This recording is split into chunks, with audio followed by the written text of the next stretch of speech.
Hello, it's us again. We're subbing in today for Apostle Vincent for Friday Night Feast. My name is Nelson Castille, and I'm joined with my wife, Rachel Castille. Today, we're Hey, going to be everybody. covering some of the revelations related to Passover.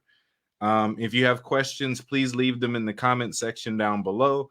I love answering questions. We both love answering questions.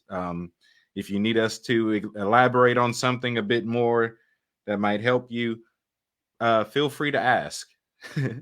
So, Yeah. and give me one moment. All right. So I'll start us off, and then after I've given a decent presentation, I'll pass it off to my wife for her to give some input. But let's just talk about Passover itself. So the scenery that often gets kind of hijacked during Easter originates in Passover. The scenery of the betrayal, the death, burial, resurrection, the eat my body, drink my blood. All of that scenery took place during the week of Passover. Um, hmm so what I want to do is kind of go over some of the importances of Passover, delving into the mystery. Um, if you spend any time around Apostle Vincent, I'm sure you already know the chronological events of Passover, so I don't plan on rehashing them. Um, so just talking about Passover itself is something, let's say the original Passover, as far as the Bible is concerned, occurred in Exodus, and it was one of the plagues that happened while they were in captivity in Egypt. Well, one of those plagues was that a death angel was sent uh, over the land, and pretty much what they had to do was cover their doors with the blood of the lamb, and wherever the blood was present, death was not permitted to enter. That's a revelation in itself that reveals that, well, one, it reveals the necessity of blood in that it wards off death. The blood of the lamb wards off death, which shows the immortal aspects of Passover. That hmm Passover, the blood of the lamb, oftentimes we heard references to the blood, the power of the blood, and things like that in Christianity, and it was never really explained other than that you're supposed to give it a certain deal of reverence, that there is power there. What that power is, we don't know, but there's power there. We made songs about it. There's power in the blood. But hmm none of us really knew what the power of the blood was in that culture. The blood itself, again, wards off death. So I don't actually want people to stop claiming that they're covered by the blood. I want them to begin to live from it. To live in the idea that you're covered in the blood is to live in the identity that you're protected from death. It's a hmm message of immortality, first and foremost, hmm because that really was the mission of Yeshua when he walked the planet, was to remind people that they can live. He said that I've come to give you life and that more abundantly. John 3:16, everyone's favorite verse, that if you spent any amount of time in Christianity, you most likely have it memorized, where it says, for God so loved the world, he gave his only begotten son, that whosoever believes in him shall not perish, but have everlasting life. Well, Sunday school taught us that that verse was about whether you go to heaven or hell when you die. In reality, the word perish there is the Greek word apothenesko. And the word apothenesko means physical death, which means when you reread that verse, you get a covenant of immortality that says, for God so loved the world, he gave his only begotten son, that whosoever believes in him shall not physically die, but have everlasting life. The whole purpose of this death, burial, and resurrection thing is life. It's not for us to have an amazing program, a play, or any of that stuff. It's not to put him back up on the cross and just thank him for dying for our sins. It has nothing to do with that, really. It had everything to do with life, you physically getting to live. In fact, that is the benefit of the whole dying for our sins, paying our debt aspect of the culture itself, is that the wages of sin is death. Let's not make this complicated. If someone pays your debt, that means you don't pay. So if we believe he paid for sin, no matter what you think sin is, it's paid for, meaning you don't pay for it. Passover, the death, burial, and resurrection all had to do with life. Resurrection, because for one, the resurrection wasn't put off for a future event, as many today are waiting for. The resurrection is an event that's ever present. It's an eternal now that anyone has the ability to tap into. So the message of the cross, the message of the blood, was not just immortality, but resurrection for the dead. And I'm going to pause there just in case. Rachel, do you have anything to add before I go into some of the more comedic bases for Passover? So I just think about like Passover being freedom from fear too. Like how that plays out in our life is we're not, like, if you think of the fear of death, the fear of anything that has power over you, like we're now taken out of that position, that now we have dominion over the things that conquered us or oppressed us before. So it's a pathway, a door to freedom, and breaking off everything that's not life, that's not our inheritance, that's not hopefulness, like for the future, hopefulness in just who God made us to be. It's a ever evolving revelation in intimacy with God that now we live from. So, yeah. Yeah. So it has everything to do. So it's a promise, not just for the living to continue to live, but for the dead to live again. Somehow we took a gospel that was preached by a man who focused on everyone but himself and made it about the one guy. One of my favorite quotes is that the wise man points to the moon, the fool looks at the finger. Christianity kind of trapped us, and I believe it was Lance who said it first, that they took the message of Yeshua and turned it into the message about Yeshua. We ended up missing the whole point for centuries. That he was telling us to live, and we were focused on, oh, we love you, oh, we worship you, oh, we adore you, and missed the point altogether. Dying in his name instead of living. The best thing you can do for God isn't to die for your faith, but to live because of it. Because you believe, you live. To actually walk in that space where nothing can take my life, I lay it down if I feel like it. Or as he said, no man takes my life from me. Where you reach this inability to be assassinated. That's what you experience when you read through, if we're using the Bible, when you read through the Bible, you see people who couldn't die regardless of what happened to them. Paul got stoned. He got thrown into the Roman Colosseum a few times, and he died when he felt like it. And it even comes to one of my favorite verses from the Tao Te Ching. It's verse 50, which says, there is 1 out of 10, they say, so sure of life that tigers and wild bulls keep clear. Weapons turn from him on the battlefield. Rhinoceroses have no place to horn him. Tigers find no place for claws, and soldiers have no place to thrust their blades. Why is this so? Because he dwells in that place where death cannot enter. That's Passover. That's the blood. To be hidden in this space, in this place, to be in the secret place where death cannot enter, where death is not permitted to touch you. That's actually what we're called not to just tap into, but the place where we're all called to live. And let's dive a bit into some of the comedic aspects. Now, again, this is a cult. This is a practice that continued, even getting down into the bread and the wine. The Feast of Passover originates as a comedic festival for Asar, who the Greeks called Osiris, who really is pretty much the same thing as Yeshua, just from an older culture. And pretty much they would have a festival each year where they believe that, so part of the story goes that Asar was chopped up and killed by his brother. His brother then scattered his pieces across the desert. That's symbolic of pretty much God being scattered all over the world and everyone having a piece.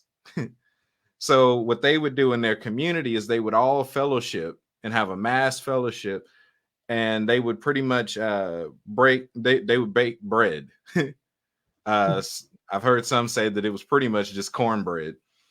Uh, and they would bake the bread in the shape of a sar. They would use a mold in the shape of a sar. And then once the bread was baked, they would cut and share the pieces of the bread amongst the community so that everyone could have a piece. And then they literally eat the body, and then they wash it down with wine or beer. This is symbolic on two fronts. This is saying that all of you have a piece. All of you are divine because you are what you eat. Mm-hmm. All of you carry a piece of the divinity that the whole is. This is symbolic of what today is more commonly known as the body of Christ, or the body of the Messiah. That we're all cells within the full body of God. That we're all pieces and parts and members of a full body. Well, this is the ancient story that led to that revelation, in a sense, where everyone has a piece literally within them. Mm-hmm. Which means that whenever we congregate, whenever we're together, all of God is present. That there's a piece of God in you, there's a piece of God in me. It's my concept of puzzle pieces that I've been teaching on for forever, that everyone carries something, and we have to get comfortable talking to different people and letting people share their piece in order for us to get a full picture. Because if we're still thinking in terms of puzzle pieces, two corner pieces don't match. They're not made to match, but that doesn't mean they're not a part of the same picture. So it's a group project. It reminds me of a story I've heard about. Like, it's more so an experiment. A bunch of people have done it, where teachers will take their students into the hallway and have them write their names on balloons. And then they throw them and they run around and scatter the balloons everywhere. And they put them on a timer to see if they could find their own balloon. And pretty much every time, nobody gets their own balloon by the time the timer runs out. So the teacher then changes the method and then goes, okay, whoever's balloon is in your hand, bring it to that person, and everyone gets it. That literally we need each other as a community. It's much easier to do this stuff as a community than it is to do it isolated. So that's the revelation you get. For one, you're divine because that's your origin. You're divine because, well, if you eat whatever you eat, that's what you are. That which you consume is that which you become. If you're eating the body and blood of God, well, you're God. Simply put. But let's just say you want to exclude yourself and just say God lives in me. Well, a piece of God lives in you. That means a piece of God is in everyone. That's John chapter 1, where it says the word became flesh and dwelt among men. There's two ways to look at that, and they're both right. As in, you get Yeshua, the living embodiment of the word, walking around in human form, but you also get the spark of God that exists within all of humanity. Both are true, that there is a piece of God in everyone whenever we congregate, whenever we fellowship. Yes, we're different, but it's still a piece of God. And the focus should be on... You muted somehow? Yeah. Yeah. That piece should be on... Okay. So that should be on... That threw me off a bit. Okay, there we go. So our focus should be on focusing on the piece that other people carry, finding that puzzle piece, finding that divinity, finding that spark of God, finding the word in one another, which is really what the prophetic is all about, is finding the original blueprint in everything, finding the God in everything, finding the truth, the light, the life in everything, and focusing on that. Far too often, we've allowed the things that aren't that to give us a reason to discredit, disconnect, isolate, and all those other negative terms from people, places, things, all of that. which Mm-hmm. means that we end up missing out on potential pieces that we need to be whole. Mm. Because it's a group project, and that's why I don't like group projects, because it's dependent on other people's cooperation. Yet we're in one, which means we all have to kind of let go of our biases, let go of all of our isms, so that we can recognize the good stuff that everyone carries and continue to build Mm. on that. Mm-hmm. You have anything? Yeah, I guess to expand on that, that's something to be cultivated. That, yeah, in fellowship, we bring up the real that's in every person. Like the prophetic is stirring up the innermost place and calling every person to live from there. And yeah, that we got used to congregating in the outer court in Christianity, in our denomination or whatever group we were a part of. Um, Agreed upon beliefs is how we came together. But God wants us to mingle, because the peace that I am stirs up the peace that you are. It's like brings us all into more alignment, um, and begins to set us free to live from that place of rest, that place of authority. That is our divinity. Um, yeah. Yeah.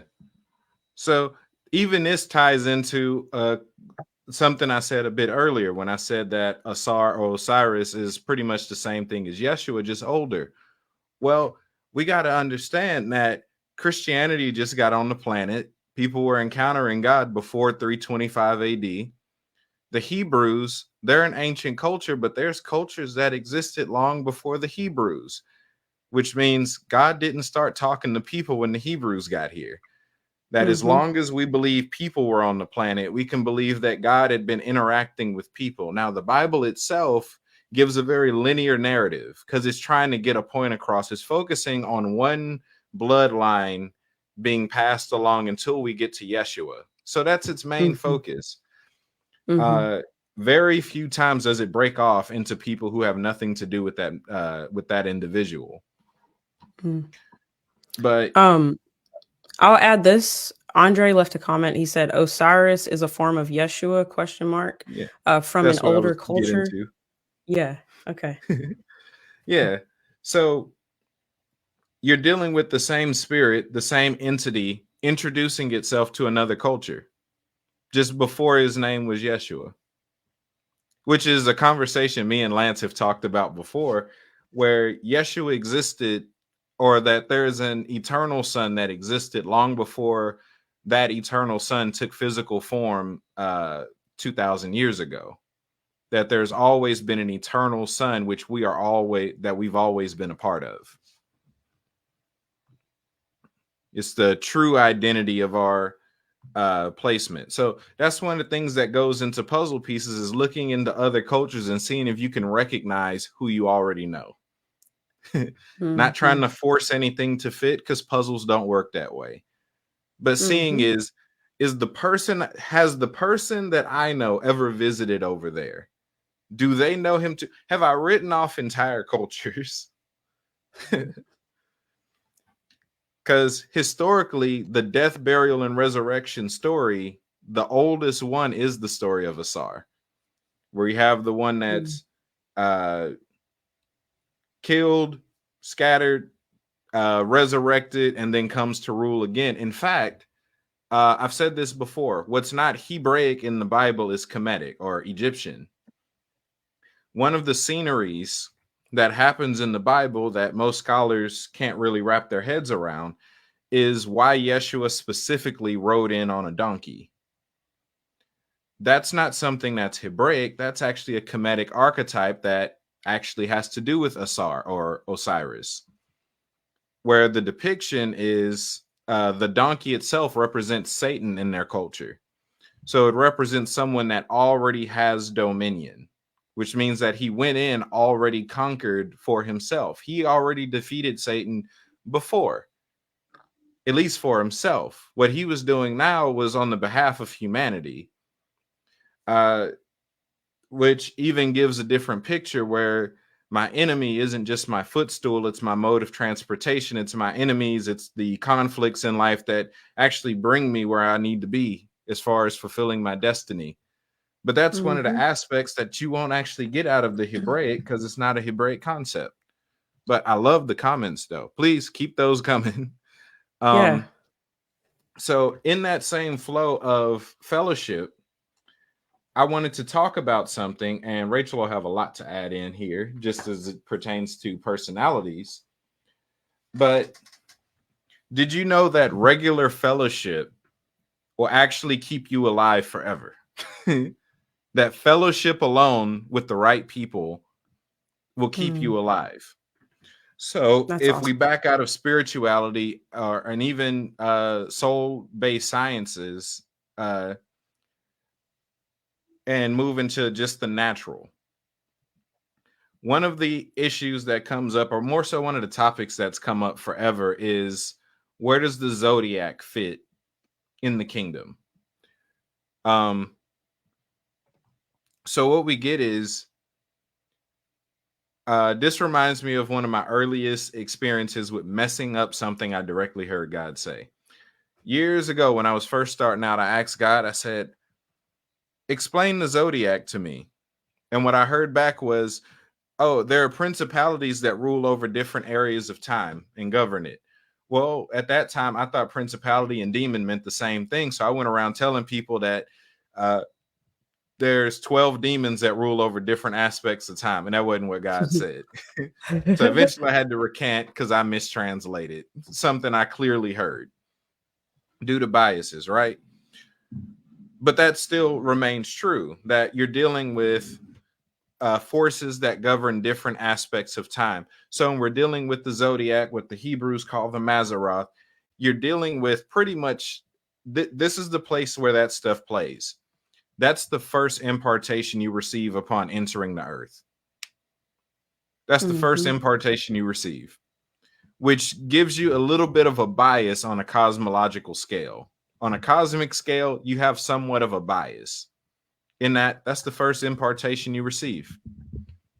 Mm-hmm. Now, the journey of life is never to, let's just say, live under that, even though most people do, which means if you Mm-hmm. don't step above it, you're being ruled by it, whether you come into agreement with it or not, simply because that's the law of the natural world. And it keeps you on a clock. Now, when you begin to function from the heavens, you learn how to govern above the stars, the signs, and all of that stuff. Mm-hmm. Word zodiac itself just means the house of animals. You begin to govern over the house of animals, meaning that you actually begin to govern over aspects of time and the impartations that come with that time. Mm-hmm. So instead of just being subject to whatever was specifically in your time frame, in sonship, you have the ability to govern above and impart to yourself or impart to your surroundings whatever is necessary. So it really becomes the issue of where am I functioning from? Am I functioning from below where the sun and the moon and all these other things are in control over me? Or am I functioning seated in heavenly places where I belong, where I'm the one doing the governing? Mm. So that's actually something you read about in the Bible. It's just that we started this off with a bias. So by the time we started learning zodiac, we were taught that it was witchcraft. Things don't have to be witchcraft. Things don't have to be demonic for them to be misused. Mm-hmm. Yeah. It can be true that people are misusing something that God put in the sky without it also being witchcraft. Mm-hmm. Because what we see in the Bible is people using this stuff right far too often. Skip Mm-hmm. over the caravan of wise men that came to find Yeshua when he was 2. Let's skip over that. Let's go back into Genesis when it talks about Israel and the different blessings he placed upon his heirs. Each one of his children was blessed in accordance with the sign that was out during their birth. So for Reuben was born as an Aries, and I'm not going to read over all of that, but you can go and look at the blessings of each of those sons. They correlate perfectly with the sign that was out during that time. So you had Reuben, who was with Aries, Simeon, who was with Taurus, Levi, the Gemini, Benjamin, Cancer, Judah, Leo, obviously. Zebulon was with Virgo. Issachar was with Libra. Dan was with Scorpio. Gad was with Sagittarius. Asher, Capricorn. Naphtali was Aquarius. And then Joseph was Pisces. They were all blessed in accordance with the sign that was in the stars, which means Israel, the name Israel meaning the Prince of God, he functioned from above and was giving those stamps to his kids intentionally Mm. so that they could walk in the fullness of what that house carried. So I started this off by talking about immortality and fellowship, and I'm going to continue to do that. There's a lot I could talk about concerning this, but let's just say there's different things that you get that each of these. Okay, so a person that's born in a particular time has a specific grace, but let's excuse the grace and talk about it on a very literal level, that they produce a certain chemical that gets triggered in other people when they're around. That Mm. on a scientific level, on a natural level, everyone carries an impartation. And the interaction with that individual causes them to causes the people that they interact with to produce certain chemicals in their body. And in fact, when you let's just say you're in a council or in a group of 12 people, each of those 12 being under a different sign, that fellowship will keep those people alive forever. And this is why. Mm. So Aries itself produces potassium phosphate, which deals with mental energy and nervous stability. Then you get to Taurus, which deals with sodium sulfate.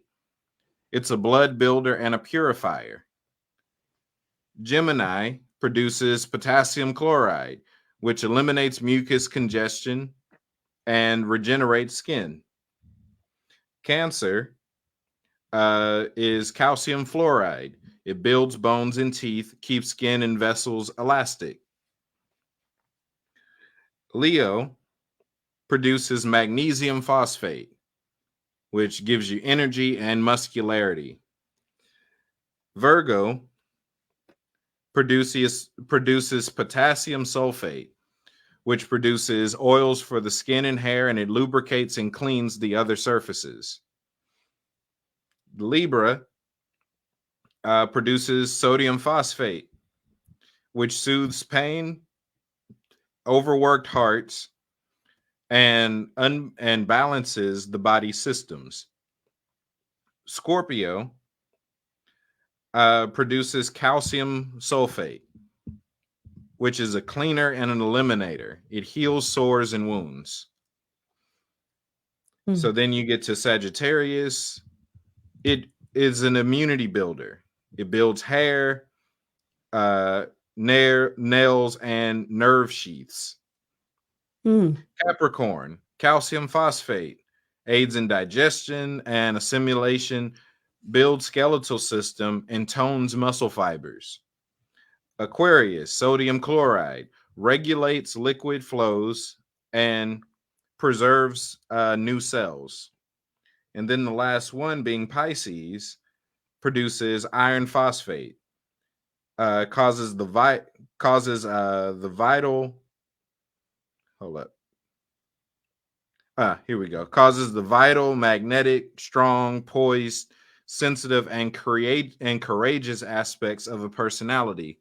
So, in truth, these are things that get stirred up on a very literal level when we fellowship with different people. Mm. So when we're all together, we're healing each other. We're keeping each other alive. That we actually just function. Forget the spiritual stuff. Forget the astral principles or the soulish principles, even psychology. On a physical level, fellowship keeps you alive. Mm. That's awesome. Because when you fellowship, those different materials, those different chemicals get produced in people's body, and that's everything that a person needs. So the journey, even in that, is to become self-sufficient. In that, should you find yourself by yourself, you're no longer living under your sign where you actually Mm-hmm. need the fellowship. Fellowship is still fantastic. Mm-hmm. But eventually you can step into a place where you're none of them, or you can say you're all of them. They no longer govern you, you govern them, which means you're able to Mm. self-produce all of those chemicals and keep yourself living, self-sustaining on your own. Mm.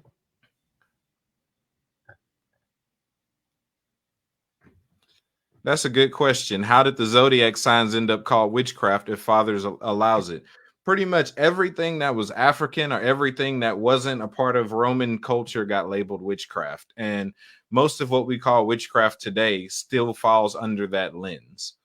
Um, so when you begin to reevaluate things and allow Holy Spirit to be the judge on a lot of that stuff, there's some things that are still witchcraft, but a lot of stuff was never witchcraft, and people just didn't want you using it.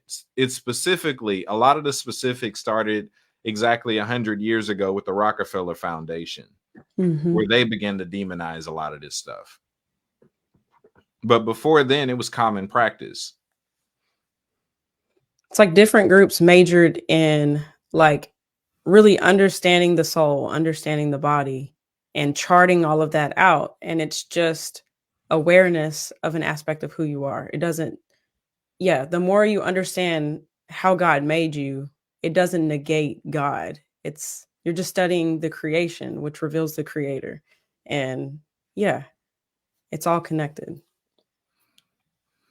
Yeah. So on a very physical level, uh, depending on where you function in the spectrum, and there's no shortcut around it. Either so there's a few ways that I've heard people kind of look at the picture of the zodiac where it's 12 signs. Well, some people say that's the Lord and the 12 disciples, where it's your job to step out of being one of the disciples and then stepping into being Christ in the center, where you're Mm-hmm. self-sustaining. Not only self-sustaining, but you're able to give to whoever is around you everything that they need because you carry it all. Mm-hmm. That being around you becomes an impartation of the fullness of life.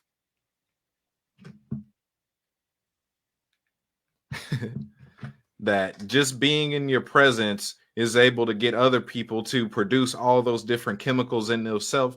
It begins to replicate. It's contagious. Mm-hmm. That if I'm able to produce everything within myself, I come around you, you begin to produce everything in yourself. You step into the Mm-hmm. identity where, hey, I'm not just that which I was born under. That's fine and all, but I actually have access to the rest and they work for me and I can self-sustain myself so that I can continue to give life and give life. This is a science of life. Mm-hmm. It's the benefit of fellowship and it's the science of life. Mm-hmm. And still, I guess I'd add on the zodiac, like the one that you're born in, you've already somewhat majored in that area. So like as you become healthy and not defined by that, it's still an area of like gifting, really, that you have that effect on other people around you. Um, yeah, and it's not just a negative excuse to behave a certain way anymore. It's redeemed in a sense. Yeah. Because there's different aspects that go into like let's back out of the zodiac talk and let's just talk about Israel. Israel pretty much scattered himself amongst his sons, where each of them, like, he started off as a complete son and then somewhat dispersed himself amongst 12. So even when viewing the sons of Israel, you get a picture from each of them what different areas of sonship look like. And it's not until you learn how to walk in all of them, all of those manifestations, all of those giftings, all of those dimensions, that you walk in full sonship on that level. Where I guess I could cover some of that. So let's see. So just for example, Levi has the ability to fellowship. In fact, when the kingdom split into two, Israel and Judah, Levi had territory in both. Before they even split, and before they were even one kingdom, and they were just different territories, Levi had a territory within each of the within each of their camps, within each of their territories. Levi was a connecting point. That's why he was the priest. Priests build relational connection. They're the glue that keeps the family together. And that's an aspect you get from Levi. Well, but the thing is, with each of these, they had pros and cons. They had good things and bad things about them. Well, because Levi was attached, he often found himself in trouble that he wouldn't be in if he wasn't with the wrong people. So through Levi, you understand healthy connection and the need to detach, and can often fall victim if you're living purely off of that, because you're attaching to people just because, let's just say you struggle to go places on your own, so you're always hitching a ride. It's pretty much what Levi is going through. Let's move on to one of y'all favorites. So Judah, the Lion of Judah, Leo. Well, they're known for their strength. They're known for their power. They're known for their voice. In fact, if you begin to read the book of Yasher, it talks about how they had a voice so powerful they could destroy stones, and they could destroy boulders and things like that. They were manifestations of the voice of God predominantly. They were the speakers. That's why the name itself represented praise, but it really just represented loud, booming, thunderous sound, powerful frequencies, the Big Bang. That's what Judah is all about.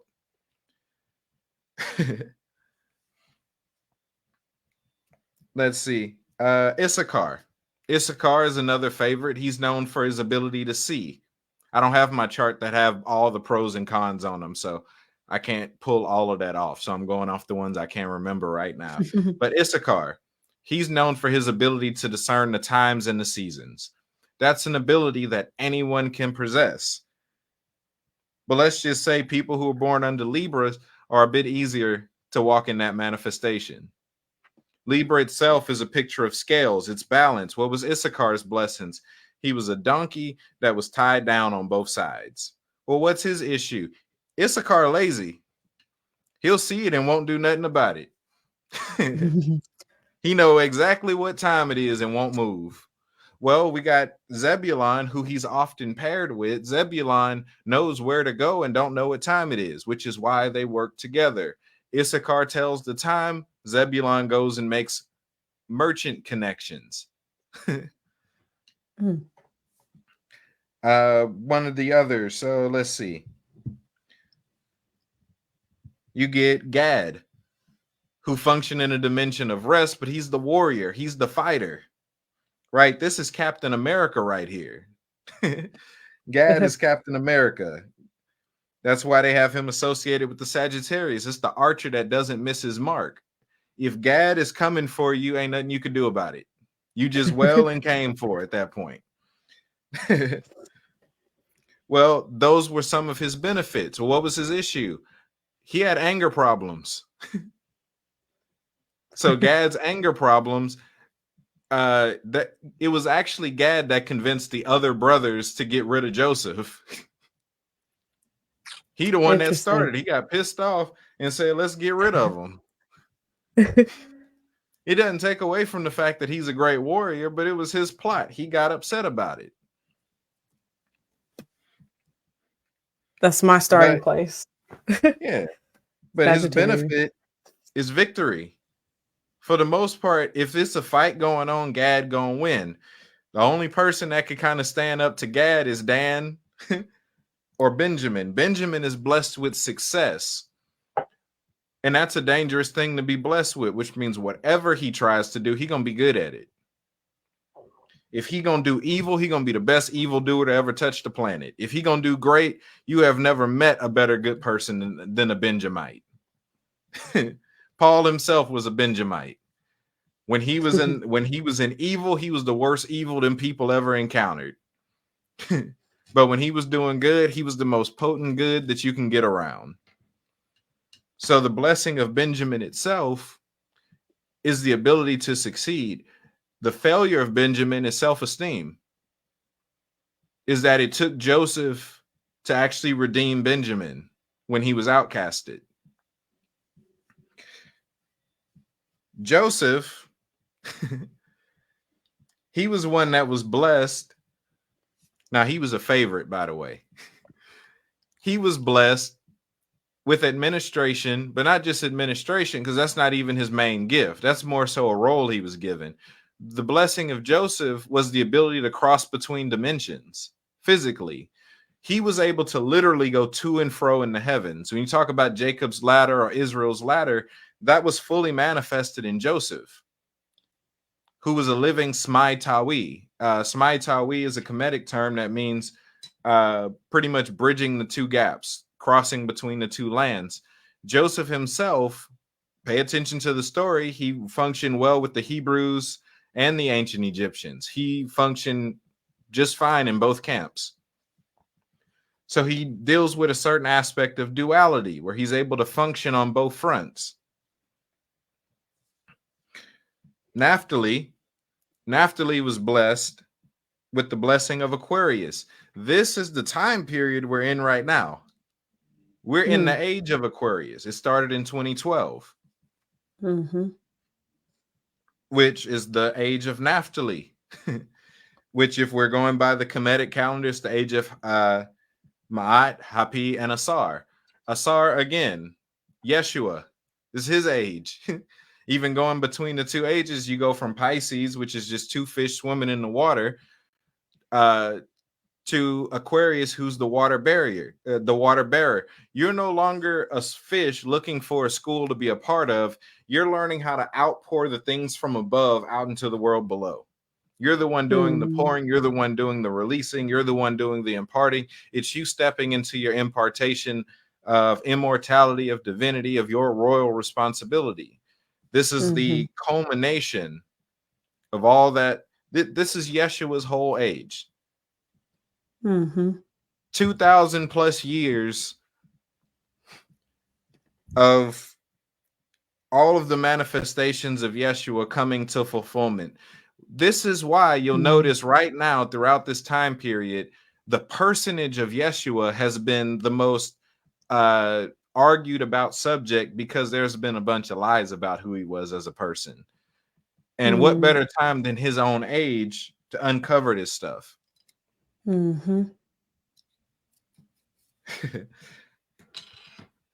So there's now, Naphtali was one of my favorites. I've always considered him to be one who was blessed specifically by the Spirit of the Lord as a kid, where you can kind of look at him. Don't get freaked out by this, but I kind of see him as like an avatar of the Spirit of the Lord. When you read the book of Yasher, he fully embodied that freedom. He was known as a deer let loose. His title commanded freedom.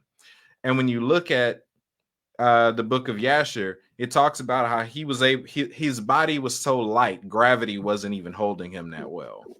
Where it talks about how he'd walk across grass and he'd walk through the fields and things like that without bending the blades of grass. Gravity wasn't even keeping him bound. So it talks about living a level of unlimited freedom, boundlessness.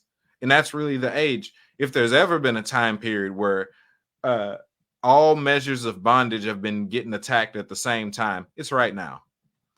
All the lies are coming out. All the truths are coming out. All of that's happening during the age of Aquarius, because what better time? Because lies keep people captive. Lies keep people in bondage. So what better time than Naphtali's age for people to be set free?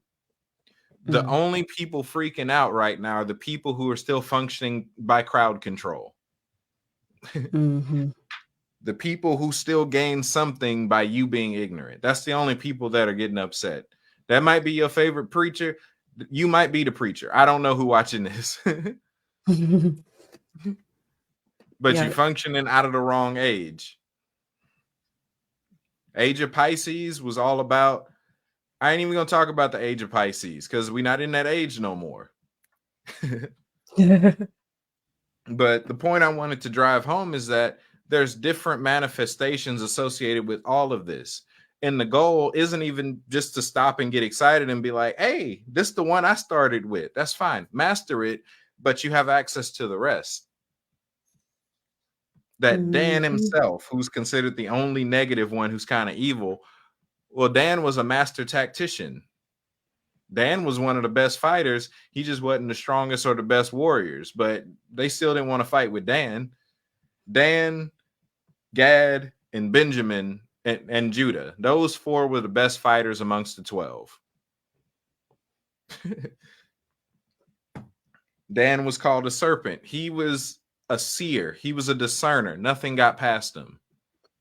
You kind of see he saw things slowed down. He saw things in 5K, 10K. He was seeing before, he was able to see stuff before people could do it.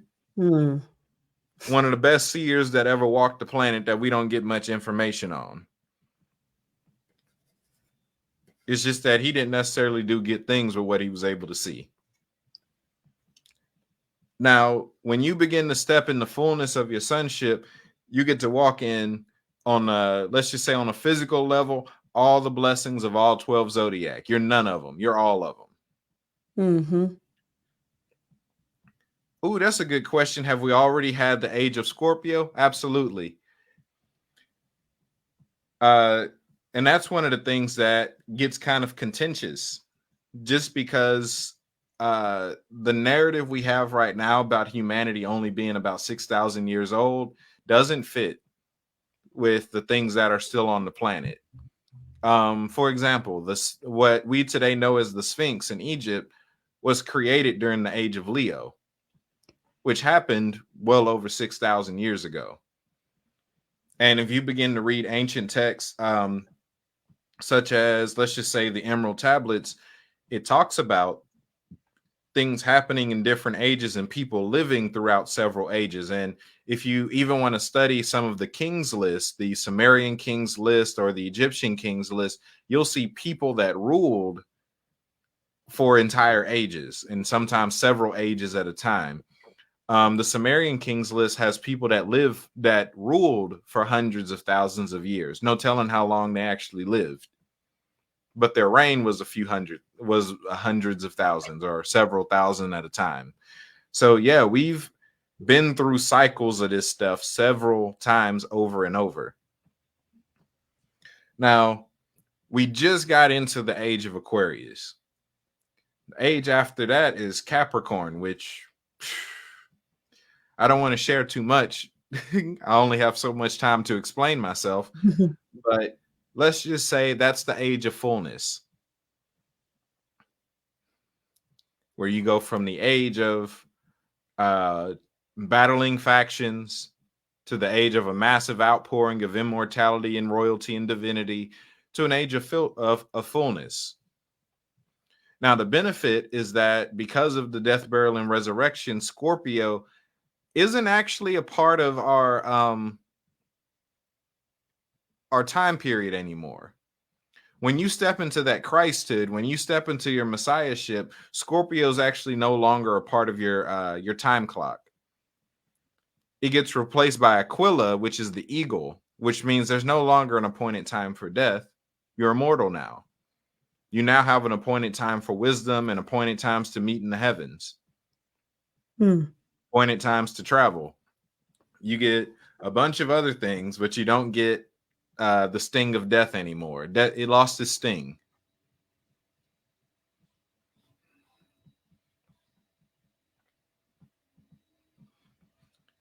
Let's see. Rachel, you had anything you wanted to add? So I don't really process much of this from the angle of like the zodiac or knowledge of all of that, but just like in daily life, like just stepping into life and out of death, like practically, I'm just seeing a lot breaking off of me, like God training me to live from dominion, to live from a place of rest. And I experience it like other things being evicted out of me constantly. It's like this refining process that I've been in. And yeah, that God is breaking off all the bondage, all the mindsets, things that have been rooted in my heart like my whole life, being like healed and Yeah, it's like this refining process I've been going through that I then realize I'm not as confined to the patterns. Like, as you're saying, like, I guess as a Sagittarius, it would be all the things that you could read about a Sagittarius. And I'm like, yes, I absolutely lived all of that. That is the lens I look through. That's how I see life. But seeing like the grip of that lose its hold on me, that it's like, yes, I usually would feel that way, but like I have more patience, or like I can choose to not live from that consciousness. um so yeah, um that's something God has been like training me up in, and then also for me to guide other people just um in that same path of freedom that I'm walking and have walked with Holy Spirit. And I guess the effect of that has felt like just liberating but restful, the best way to describe it. Like God training me um to like rest out of the old and let whatever needs to come out. Um and yeah, I'm just noticing more light, like just the reality of what we are and being born again. What back to Passover, the blood covering us, like what did that allow us to live from now? So it's breaking all the old patterns when we choose to live in the identity of who God created us to be in Him, like in the revelation of being one with God. Um, yeah. Yeah. So just to highlight a few things, because we have about 10 minutes left or so.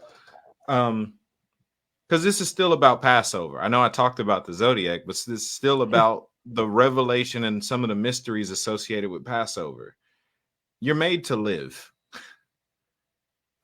Death is not a natural part of life. Death is something that happens as an absence of life. Death is not the doorway into you experiencing the rest of your life, as I've heard some people share. Um, Again, even in the Kemetic culture, now some of them may disagree with me, but I read for myself as well. The Duat, which is often considered the underworld, it's fine that it's the underworld, but it's not the land of the dead. That if the journey begins in heaven, well, the world under heaven is earth. You're not dealing with the underworld. You're not dealing with the land of the dead in that sense, which means that even in that cosmology, death isn't a progression of life. You don't die to access the rest of your life. I'm trying not to share too much, but when you begin to look at different cultures, you find out that most of these other cultures are not married to death. There have been people in several different cultures, even the Christians, who didn't die. In fact, there's a book series some people like to read. There's a few books I want to share with y'all. So there is The Mystery of the Maharishi of Mount Kailash. It's a book about, at the time, he was 300 years old, and it was a Indian missionary who ended up meeting this 300-year-old man in the mountains who began to share with him some of the revelations that he had. He's a real person. I've met the guy. But that's a book that you can read that talks about people living longer than what we consider regular.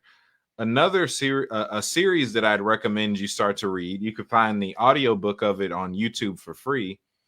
It's the Life and Teaching of the Masters of the Far East by Baird Mm. Spalding. One of my favorite parts of that book, I actually share two, but one of them, it talks about how the family that he's following, pretty much the story is pretty much a series of journalings from a guy that's pretty much being taken on a tour through the Tibet area by some kingdom people that just live in Tibet, and they're sharing truths of the kingdom and bringing them into different experiences the whole time. And one of the things that they share is that pretty much all of them are several hundred years old, and their family dates back to the time of Yeshua and John the Baptist, and they actually knew John the Baptist. And there's like one of the things they said is that if he would have stayed with us, he'd still be alive. But thing that inspired me about that part is that no one in their family died. When they got tired of being on earth and when they'd fulfilled everything they needed to, they just physically moved their body into heaven and visit when they felt like it. One of my other favorite parts of that book, because I've only read the first one, there's like 6 or 8 in the series, is when it talked about they brought them to this temple. And the temple, the way it was constructed, they only said good things and positive things in the temple for so long that the temple pretty much took on that frequency itself, and people were healed just by coming into the building. And the building itself did all the work. I got inspired instantly because we're temples. So if we simply change the frequency we vibrate at, we could get a lot done just by being around. Mm-hmm. That whatever ailment you have in your body or think you have in your body can be overcome by choosing to be different.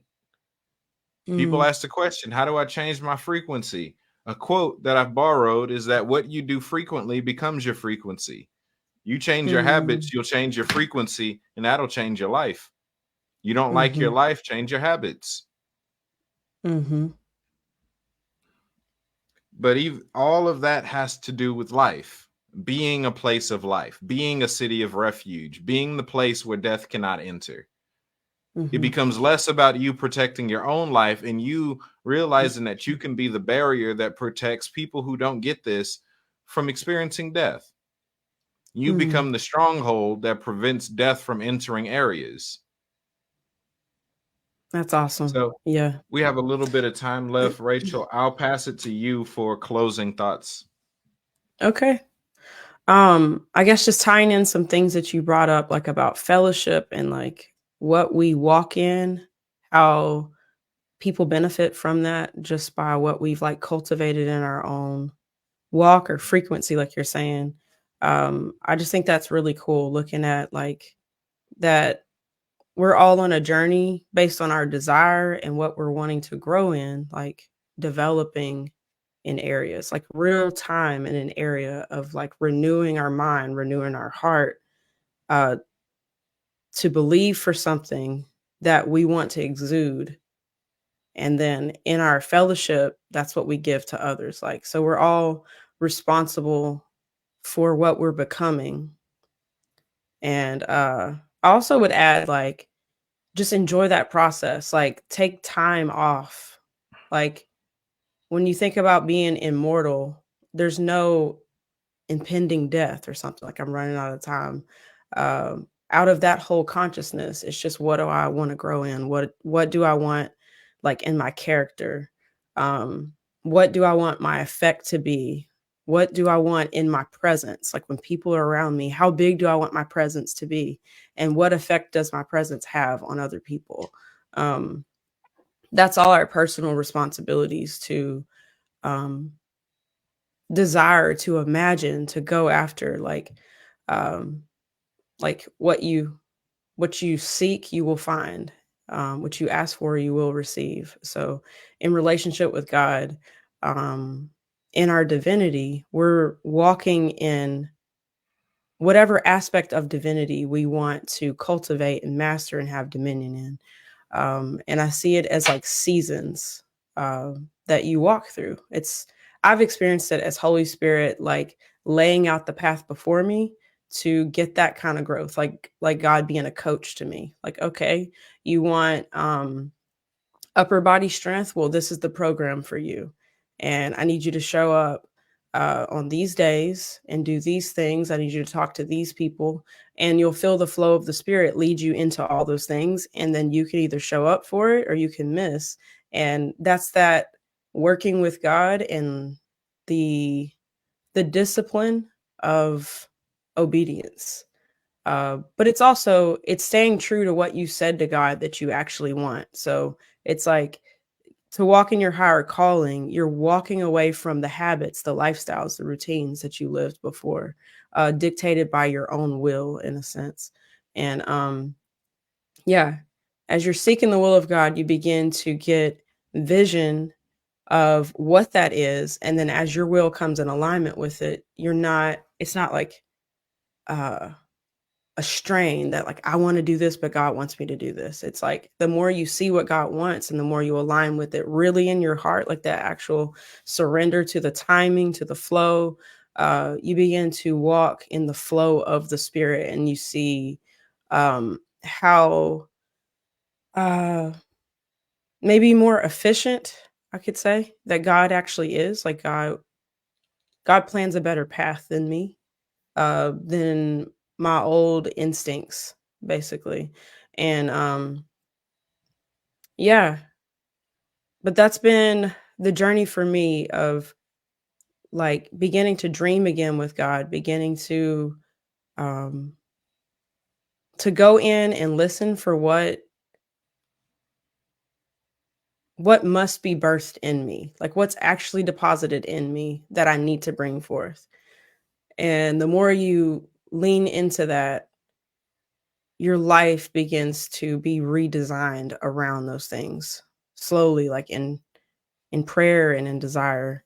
Um, but yeah, I just love like in freedom from all of this like religion, all the stuff that God has been breaking off of me, like seeing what just life is like when you're not thinking about hell, you're not thinking about fear, you're not thinking about trying to please God in some like fearful way, like all that whole construct breaking off, or just thinking about focusing on what I do, all of that being done away with, where you're just in a place with God, you're in a relationship where God um, is wanting to show you you, and you're wanting to see that too, and then beginning to uh, build what's in your heart to build as a creator, as a divine being, um, has been really incredible. Just getting to rest into that process. And um, back to timelessness, I'll bring that up again, that in immortality, living from the Passover, um, a lot of the reason why we can't access what's really in our heart is because we're living under so much stress, so much pressure, so many expectations, so many different demands, things that we've got to do to have value, or um yeah, as all that breaks off, like the stream, I call it like a stream of consciousness of just hearing the voice of God, a stream of revelation, stream of literally whatever you need, like whatever you don't have, you have it within you. You're the temple. um yeah, just realizing that all of the seven spirits, the like whatever enabling grace you need, you have access to it. And then just walking, getting in the stream of that, that is just where you live. It's not a place you visit. It's just the place in which you exist and were born to live from. And um yeah, so that's kind of where I've been and what God's been teaching me. Yeah. All right. So we're pretty much wrapping up. We did an hour. Tell them where they could find your stuff and connect with you. Okay. Easiest way to find my stuff is rachelcastille.com. That has all my different links. I've got a few YouTube channels. My main channel is Rachel Castille, and that's like ministry, just sharing what God is showing me, just life with God, what that looks like. And then I have a life coaching business called Typology Corner, and I major in personality types, helping people understand how God created them, heart patterns, and what health looks like for your type. So yeah, my YouTube channel for that is Typology Corner. And you're also able to book a session with me for coaching or typing on typologycorner.com. And then also, I have a community called RC Fellowship on Discord. I host a fellowship on Saturdays just to have kingdom conversations with other believers. Wherever you are, just sharing what you're hearing right now and what you're walking through. That's also on rachelcastille.com. All the links are there. And yeah, feel free to add me on Facebook as well, Rachel Castille. And yeah, that's about it. All right. And I'm pretty much done tonight too. But you could find me here on Facebook. Um, join the group Cave of Mystery. I have a few pages. If you're interested in any of my schools, any of my courses, you could find that on the page, School of the Empire, or also, but you can enroll on the website, schooloftheempire.com.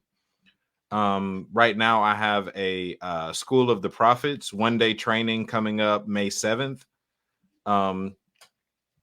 where I plan on sharing stuff that most people haven't heard before. Like most people who got into the prophetic or are prophetic, I started out trying to read through the different books, and then I found out a lot of them people was just copying John Eckhart. So I promise I'm not gonna do that to you. I have a lot Mm. of fresh stuff to share, things that I've gotten from my personal relationship with God. We're gonna cover some deep stuff. So that's May 7th. If you're interested, you're prophetic, you know other prophetic people, sign up. It's on schooloftheempire.com. I also am somewhat of a craftsman. I have a shop. Right now, I have anointing oils. I just launched my newest one, Ecstatic Union. All of that's available for purchase and to be shipped on the website, shop-imperial.com. You can also join the or like the Facebook page, Shop Imperial. I have a YouTube channel, Cave of Mystery. All my links are in the description of my YouTube channel, that take you to the Instagram, to my Discord, and everything else. I also have a charity that I've started in Texas where I'm going to be planting a ton of fruit trees all over. Mm. Really dealing with this not the homelessness issue, but the hungry issue. I don't believe that world Mhm. hunger is something hard to solve. So I plan Mhm. on dealing with that. So as much money as I have, that's how many trees I plan on planting. So if you feel led to give into that, to sow into that vision, I post the GoFundMe link all the time on Facebook. Join the group on Facebook, Cave of Mystery. And again, all my links are in the description of my YouTube channel. So if you subscribe to me on YouTube, check the description of any of my recent videos, and you'll see all my links, and you'll find all my stuff. So, also, I have a book out, Fullness, Guide to Sonship and Mysticism. So if you haven't gotten that already, it's available on Amazon, Kindle, and Barnes and Noble. And if you do have it, please leave a review on Amazon or on Barnes and Noble, wherever you bought it from. Currently working on another. And last thing that I could share is I have a Patreon. If you want access to more of my pretty much my catalog where I keep all my teachings, is $10 a month. And that gives you access to a library that I'm always adding more and more stuff onto. So that's all I got for y'all.